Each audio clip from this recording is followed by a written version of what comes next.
মই বনোৱা এটা one of the toughest songs মই সেইকাৰণে আজিলৈকে ষ্টেজত গোৱা নাই আৰু এইবাৰ গাব লাগিব কাৰণ গানটোৰ পৰা মই চিনেমালৈ গুচি গ'লোঁ এটা গানক চিনেমা বনোৱাটো বহুত টান কাম আৰু এটা 15 বছৰৰ প্ৰচেষ্টা মিউজিকেল চিনেমা কোনো কৰা নাই অসমত আজিলৈকে সেইটো মই কৰিছোঁ আৰু গোটেই ৰাজেশ ভাইৰ টীম আমাৰ টীম ৰাহুলৰ টীম প্ৰায় 200জন মানুহ আমি একেলগে কাম কৰিছোঁ বাহিৰত শ্বুট কৰিছোঁ শ্ৰীলংকাত কৰিছোঁ টাৱাঙত কৰিছোঁ বিশ্বনাথ চাৰিআলি গুৱাহাটী এনিৱে আৰু কাইলৈ চিনেমাৰ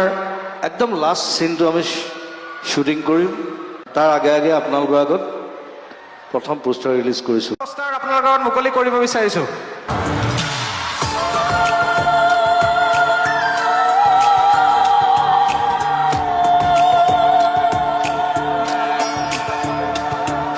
ৰই ৰই বিনালে নিশায় বিনালে